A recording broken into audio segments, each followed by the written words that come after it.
Tengan todos muy buenos días. Hoy es martes 6 de febrero. Como todos los días le doy gracias a Dios porque me permite estar con todos ustedes. A ustedes gracias siempre por la sintonía con la que apoyan el programa. Una bendición temprana. Dios los bendiga a todos. Y con la bendición comenzamos el programa la mañana de hoy. Vamos a empezar evaluando una política del gobierno que cumple 15 años, que ha generado buena parte de este fracaso económico de más de 15 años. 15 años porque es la política del control de cambios, que ha sido un estrepitoso fracaso para Venezuela y que tosudamente pues no la quieren cambiar. Y no la cambian, entre otras razones, porque el negocio del gobierno es empobrecer a los venezolanos para sobre su pobreza poder dominarlos al mejor estilo de la sociedad cubana. Nosotros estamos en presencia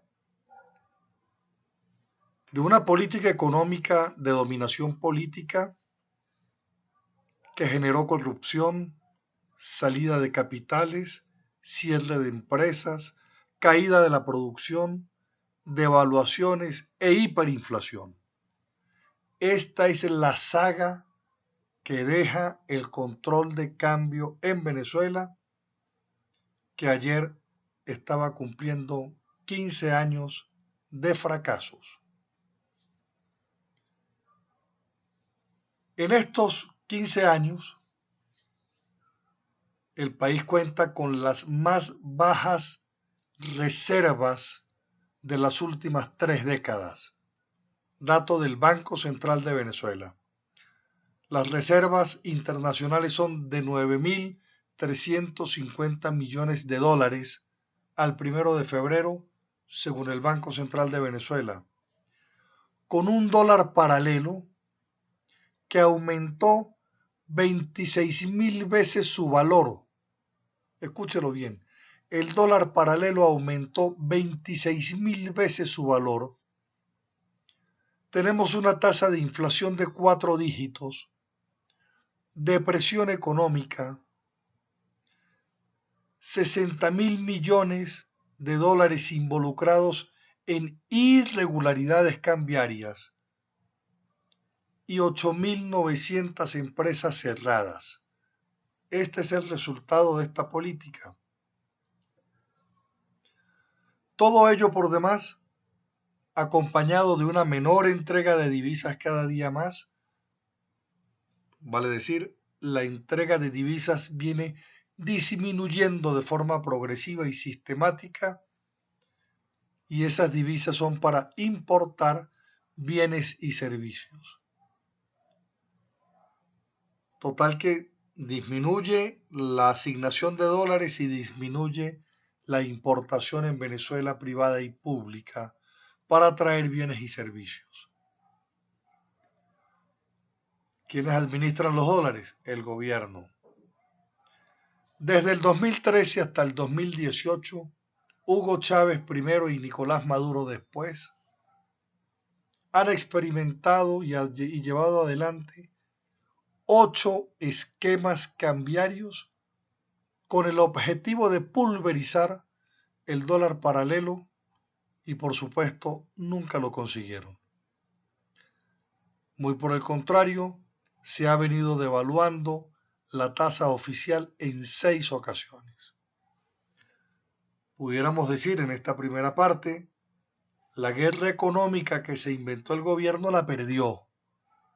Y la perdió porque el dólar paralelo que pretende pulverizar es hijo del control de cambios. Para que pueda pulverizar el dólar paralelo, tiene que acabar con el control de cambio.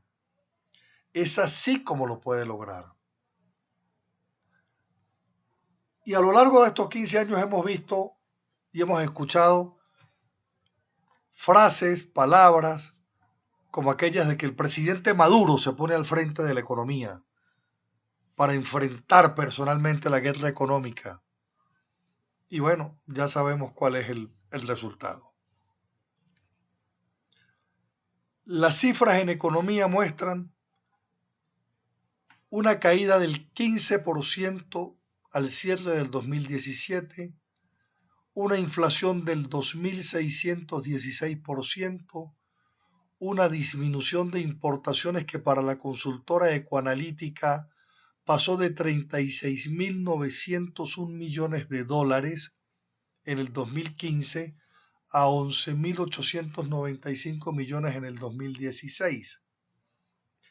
La industria ha sido uno de los sectores más afectados por esta política económica y por ende, si está afectada la política económica, la población también. Si está afectado el sector industrial, pues hay menos oferta de bienes y servicios para las personas y por supuesto no tiene alimentos ni medicina.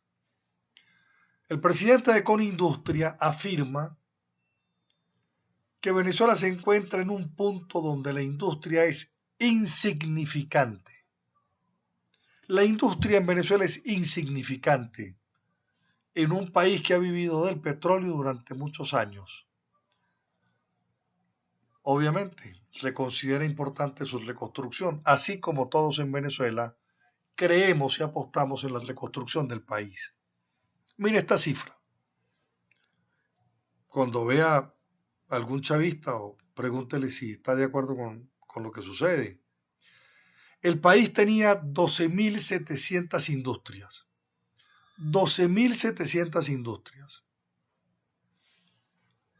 Hoy cuenta apenas con 3.800 empresas, de las cuales 600 pertenecen al sector oficial y de esas que están en el sector oficial, sabemos que la mayoría están paralizadas. Las empresas privadas están trabajando a un 25% de su capacidad instalada, lo que hace prácticamente inviable que las empresas puedan mantenerse abiertas. Estos 15 años de control de cambio se constituyeron en un cáncer demoledor para la industria. Aniquiló la producción del país. Esto es un retroceso lo que hemos venido viviendo. Y lo que debemos tener claro hoy, y usted tiene que conversar con absolutamente todo el mundo, es que lo que estamos viviendo no puede ser el paradigma de vida para el venezolano. Que nosotros como ciudadanos tenemos derecho a vivir mejor y tenemos derecho a comer mejor y tenemos derecho a tener salud y tenemos derecho a tener hospitales en buenas condiciones y tenemos derecho a tener abundancia en alimentos. Nosotros tenemos un salario cuyo poder adquisitivo se fue al piso, así como se fueron los inventarios de productos en los anaqueles. El 44% de las empresas están diciendo que tendrán que cerrar sus puertas si persisten las actuales condiciones económicas, lo cual hace suponer que la crisis de abastecimiento puede empeorar. Por eso es que usted le habrá escuchado a los economistas decir que la cara negra de la hiperinflación todavía no la hemos visto. Todavía no la hemos visto. Pero me detengo un momento para preguntarle, ¿en Cuba hay industrias? ¿En Cuba hay comercio libre? Ah, no lo hay, ¿verdad? Precisamente por eso es que en Venezuela esta política de control de cambio va conduciendo a las empresas a su cierre, porque en el comunismo no hay libre emprendimiento, vale decir, las personas no pueden adelantar su propio negocio. Esa es la verdad verdadera. Entonces, el control de cambio ha sido utilizado como una forma de dominación política y social, claro que sí. Ha sido utilizado precisamente para generar la hiperinflación, que es lo que acaba con su ahorro, acaba con su riqueza, acaba con la industria, acaba con el comercio, acaba con todo. Si no hay empresa privada, no hay trabajo. Fíjese que el tema de la hiperinflación es de tal naturaleza que las personas que trabajan en la administración pública están abandonando el trabajo porque el salario no compensa ni siquiera la posibilidad de tener la canasta básica alimentaria. La gente utiliza casi que la mitad del salario pagando pasaje, pues la gente prefiere dejar de trabajar en el sector público y por supuesto también en el sector privado, que en oportunidades se paga mejor que en el sector público. ¿Y el gobierno por qué lo hace de esa manera? Porque sabe que se genera esta expectativa y la gente al abandonar el cargo los está dejando tirados. El gobierno no tiene necesidad de pagar los conceptos que por derecho laboral, por ley del trabajo tiene que pagar, porque la gente se está retirando, están dejando los trabajos botados. Y de esa manera, pues entonces habrá acabado también el gobierno ideológicamente con el concepto de salario. Acaba con el concepto de salario y nos va empujando un sótano más abajo en lo que tiene que ver con el modelo comunista de entrega por vía de bonos, que es el racionamiento. Entonces, la primera consecuencia del control de cambio sobre el sector privado es precisamente entonces que lo fue conduciendo a su propio cierre. Yo digo a quién le doy y a quién no le doy dinero. Pero esto trajo un segundo problema, el control de cambio. Fue el tema de la corrupción. Y es que esa inmensa masa de dólares que ingresó al país por petróleo, lo que hizo fue llenar de fortunas a las personas que estuvieron involucradas en ese mercado cambiario, en ese mercado de tener dólares a 10, que era un dólar barato, y lo vendían por fuera. Por eso es que el precio del dólar paralelo creció un 26.000%. Y crece en ese porcentaje precisamente porque los que tienen dólares, pues es la gente que está en ese mismo proceso del lado del gobierno, es el que recibe, es el que tiene la influencia para recibir esa cantidad de dólares. Entonces, los dólares baratos fueron los que impulsaron ese dólar paralelo que llegó a costar 26.000 veces su valor y con ello pues se hicieron millonarios los que estaban en ese proceso. Por eso es que no quieren venirse de Europa ni de Estados Unidos. El embajador de Venezuela en España tuvo que regresar y la familia se niega a regresar de España. Se niegan. Y esto se lo quiero decir al chavista. Mientras usted está aquí en Venezuela y estoy yo y estamos muchos, los familiares de los chavistas no quieren regresar a Venezuela. ¿Por qué será? ¿Por qué será que no quieren regresar a Venezuela los familiares de los chavistas? Bueno, pues porque están comiendo de las mieles del capitalismo. La tercera consecuencia del control de cambios, el aumento del endeudamiento, con el tema de los bonos, que fue otro negocio para los que tuvieron la posibilidad de comprar bonos en bolívares cuyos rendimientos eran en dólares. Hay una nueva política cambiaria, lo que llaman un nuevo DICOM, que lo que hizo fue al final generar una devaluación aún mayor. Una devaluación aún mayor. Nosotros estamos hablando de que el gobierno implementó un ajuste en el precio de la divisa con la eliminación del tipo de cambio preferencial DIPRO de 10 y la puesta en marcha de un sistema complementario flotante que genera un precio mayor que va a regir en todas las operaciones del sector público. Esa nueva estrategia cambiaria y la eliminación del DIPRO tiene de forma directa una responsabilidad en el aumento. Como estás devaluando, pues por supuesto, con esa devaluación vienen los problemas adicionales al tema de la devaluación, usted ahora es mucho más pobre de lo que ya es. Usted es más pobre de lo que ya es. Esa es la realidad de lo que está sucediendo con estos 15 años y con la decisión que el gobierno en materia económica ha tomado. ¿Era necesaria esta explicación? Sí, era necesaria, por eso nos hemos detenido. 15 años de fracaso con la política del control de cambios que nos ha traído a la pobreza y no quieren cambiarla porque quieren que estemos más pobres todavía. Vamos al cambio, al corte. Por otro lado, continúa la gira del secretario de Estado de Estados Unidos por Latinoamérica. Está en Perú y anoche hizo una formulación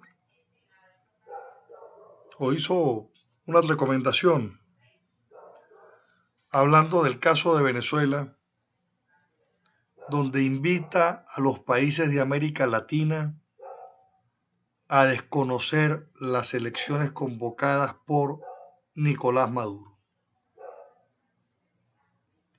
Ya la comunidad internacional ha dicho que no reconoce el proceso electoral y no va a reconocer el resultado que de él venga.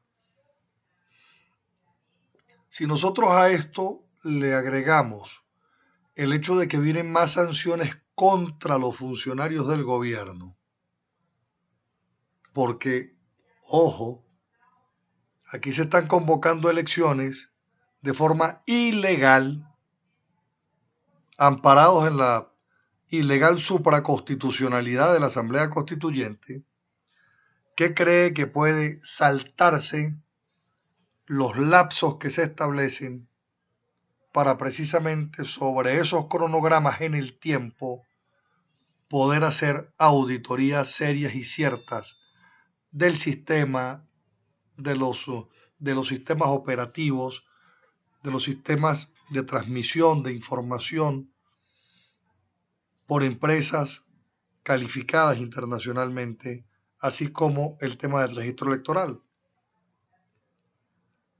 El gobierno lo hace y convocará elecciones apresuradas, pero en mi criterio, la oposición no puede participar en elecciones que no reúnan las condiciones transparentes de participación. Entre otras razones, porque el gobierno existe y los países existen, entre otras cosas, por su población, territorio y por su gobierno. Pero hay una condición fundamental para el reconocimiento de un país como nación, es que la comunidad internacional también lo reconozca como tal. Y estamos hablando entonces que la comunidad internacional ha advertido ya que ese proceso, en los términos y en las condiciones como está planteado, es ilegal, inconstitucional y no es transparente. El propio secretario de Estado de los Estados Unidos está diciendo: invito a los países a no reconocer ni la elección ni el resultado de ella. ¿Qué quiere decir? Que los países latinoamericanos no reconocerán a Maduro como presidente de Venezuela producto de esta elección. De hecho, hoy todavía está por definirse si va a ser invitado a la conferencia que se va a producir de los países americanos en Perú. Eso todavía no está resuelto. No se sabe si lo van a invitar. Entonces, visto esto así, y por eso he señalado que la línea de oposición tiene que estar, la de los demócratas, tiene que estar exactamente a donde está la línea más dura que Maduro no puede manejar a los efectos de que lo obliguen a una elección en todo caso transparente. Estas son las cosas que no puede manejar Nicolás Maduro. Las decisiones de la comunidad internacional, que sabe que Venezuela es un centro de la expansión del comunismo, y se sabe en la comunidad internacional, como lo sabemos los venezolanos, que la pretensión comunista en Venezuela es inconstitucional y no reside en la voluntad soberana del pueblo que ésta sea de esa manera. Entonces, es probable que todavía la comunidad internacional, sobre este proceso que el Consejo Nacional Electoral hoy, se esperaba ayer, hoy, pueda anunciar cuándo es, puede tener sorpresas desde el punto de vista de el no reconocimiento de ese proceso electoral. Y la gran pregunta, si la comunidad internacional no lo va a reconocer, ¿para qué se va a participar? Esa es la pregunta para Maduro. La oposición no debería de hecho participar. Vamos al corte. El padre Luis Ugalde es un sacerdote jesuita. Siempre venía con frecuencia, por cierto, al Táchira. Lo han nombrado individuo número de la Academia Nacional de Historia. Y le hacen una entrevista al padre Ugalde y empieza con una afirmación y la continúa con una pregunta, que es importante que nosotros todos nos las hagamos. Dice el padre Ugalde: si los obispos pueden decir una realidad clara al país, ¿por qué los partidos no? ¿Por qué los partidos no, si los obispos pueden hacerlo? Y dice, esa es la responsabilidad de oficio que tienen los partidos. Dice por demás el padre Ugalde en un ejercicio de reflexión seria, dice, la oposición dividida no le sirve a nadie. La población no les cree si están divididos, mineralizados, peleados, si no se hablan, si son puro ego. Tienen que centrarse en los grandes problemas del país.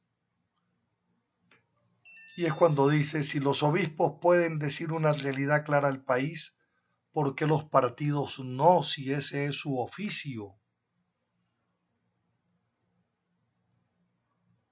Entonces, ¿qué ha dicho la conferencia episcopal? La conferencia episcopal ha dicho que en ese proceso electoral no se cree. Y es la gran pregunta que muchos se hacen. Si la comunidad internacional, si el clero, si tantas organizaciones, salvo los partidos, no creen en ese proceso, ¿por qué el proceso? ¿Qué pasa con la oposición? Dice el padre Ugalde, cuando le preguntan por el tema del diálogo, él dice, si uno va a ver un partido del Barça, uno lo que va a ver es que un equipo de menor categoría no va a tener posibilidad de meterle goles al Barça, dice el padre. Y dice, incluso los que van al diálogo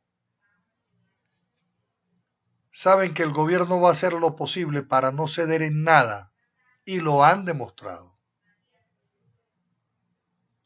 Quiere la elección para mañana, para que la oposición totalmente fragmentada no se pueda unir, menos hacer campaña, que no se pueda actualizar el registro civil, el registro electoral, que no se puedan eliminar las inhabilitaciones. Entonces, el mundo democrático está consciente de lo que pasa. El gobierno quiere jugar a una elección donde gane. Si el gobierno no va a ceder en nada, entonces hay que reunir la presión externa de los demócratas con la presión interna de los demócratas. No es posible que, siendo los venezolanos los que queremos el cambio, más del 80%, nos dejemos derrotar por menos del 15%. Son unas reflexiones interesantes del padre Ugalde, que se las voy dejando ahí. ¿Han querido cambiar la historia? Sí, claro, el chavismo ha querido cambiar la historia. Ha cambiado incluso ya la historia no se ve en bachillerato. Solamente se ve Zamora, Bolívar, Chávez, más nada.